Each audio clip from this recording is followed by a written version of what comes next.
महायुतीकडे आणि स्पेसिफिक भाजपकडे किती मतदारसंख्या आपल्याकडे वन हँड मतदारसंख्या आपल्याकडे दिसते एकूण मतांमध्ये काय नाही 616 मतदारापैकी साधारण भारतीय जनता पक्ष आणि आमच्या सहकारी म्हणजे फक्त भारतीय जनता पक्षाचे सहकारी आणि भारतीय जनता पक्ष म्हणून आम्ही साधारण 450 मताच्या आसपास आमची संख्या आहे.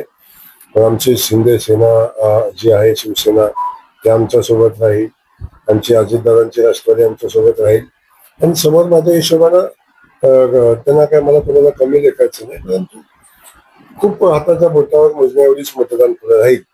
आणि त्यामुळे माझी सगळ्यांना विनंती आहे की आपण बसावं, चर्चा करावी आणि सोलापूरमध्ये एक नवीन इतिहास आपण सगळे मिळून घडूया आणि एक बिनविरोध निवडणूक करता येते याचाही प्रयत्न आपण या निमित्ताने करणार. माझं विरोधकांना आव्हान आहे की ते ठीक आहे, निवडून येण्यासारखी परिस्थिती असते तर आपण निवडणूक करावं, माझं काय म्हणणं नाही.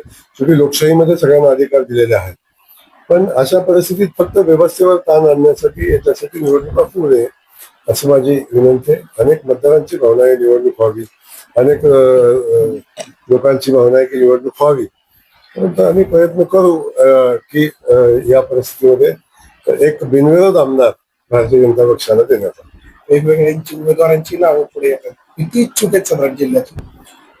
भारतीय जनता पक्षाच्या कार्यकर्त्यांनी प्रचंड मेहनत घेतली, काम केलं आणि एवढं मोठं यश संपादन केलं. आज एक ठिकाण नगरपालिका, जिल्हा परिषद आणि उर्वरित जे आहेत ते आमचे सहकारी आहेत. एवढं सगळं आमच्या आज आपल्यासोबत आहे. तर अशा परिस्थितीमध्ये भारतीय जनता पक्षाचा प्रत्येक कार्यकर्त्याला वाटतं की आम्ही मेहनत केलेली आहे, आता संधी आहे, आता मी का नाही आमदार व्हावं. जसं तुलाही वाटतं कधीतरी आमदार व्हावं, तसंच आहे की प्रत्येकाला वाटतं आमदार व्हावं.